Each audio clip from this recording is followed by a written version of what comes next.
So it was Ennis, your boy Zell. In this video, we got champions won a lot of money to fight Jerron Ennis. Jerron Boots Ennis.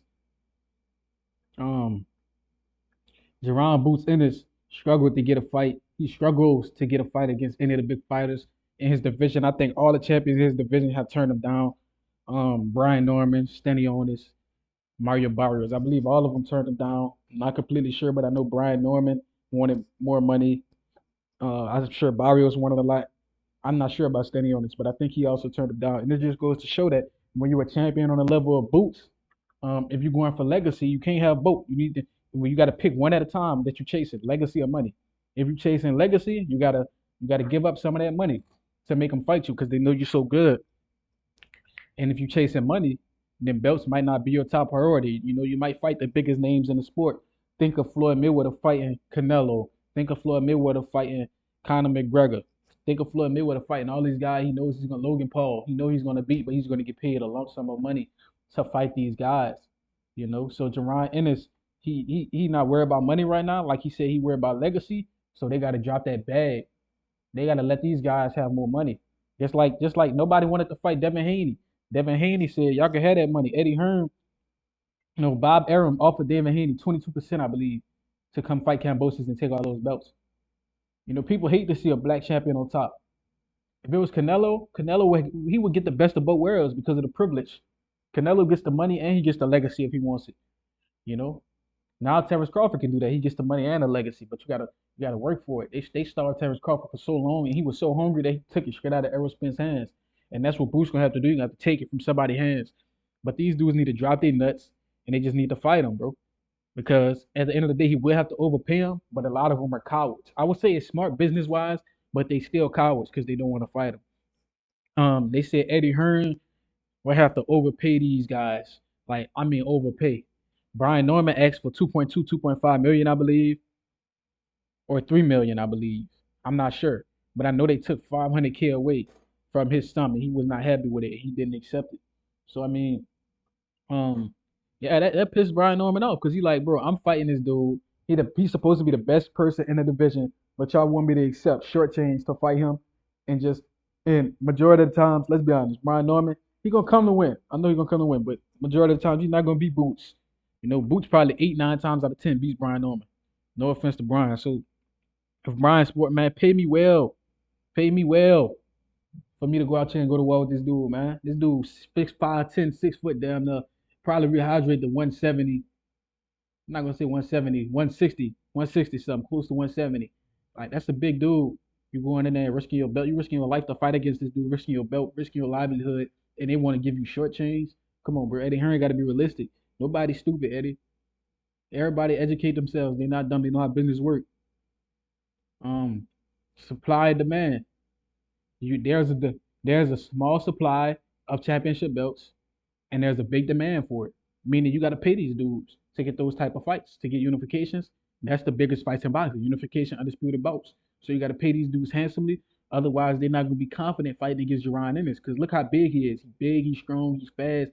He everything. He can switch stances. He can box. He can punch. Like bro, people not just they not excited to go fight this dude. Let's be real. They know they about to go to war. They know they probably gonna get a broken bone somewhere, a broken rib, broken jaw, broken orbital bone, a fracture in the skull. You gonna get some pain fighting in this. He sent people to retirement.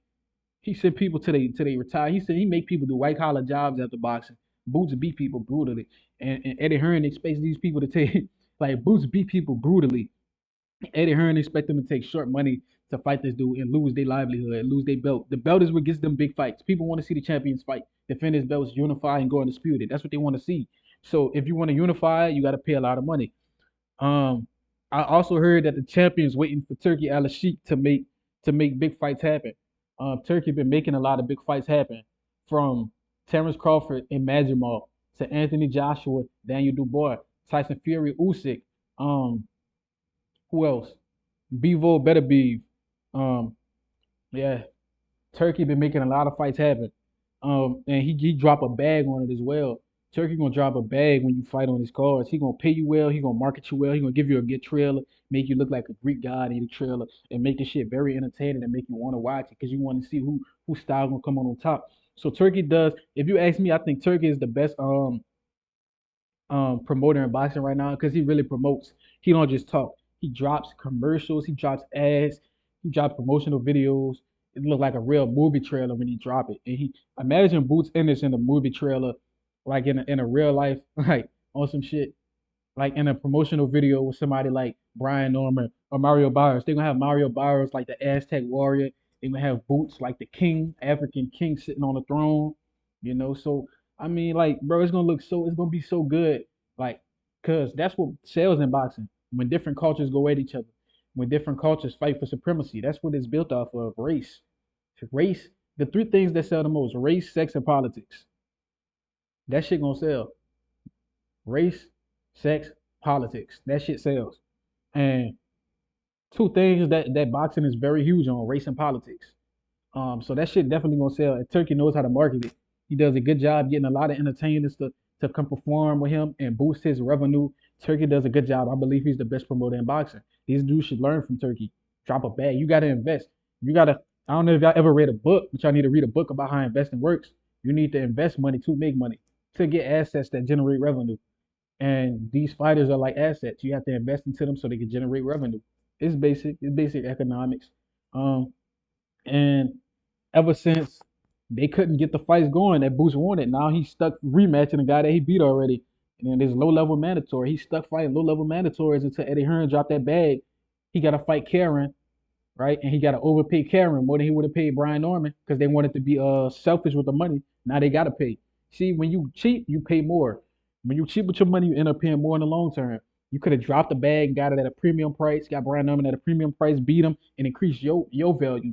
Now y'all stuck fighting low level mandatories for high amounts of money. That's bad business all the way around. Nothing. That's bad business, bro. You didn't choose the premium price. Now you got to pay more because you wanted to wait.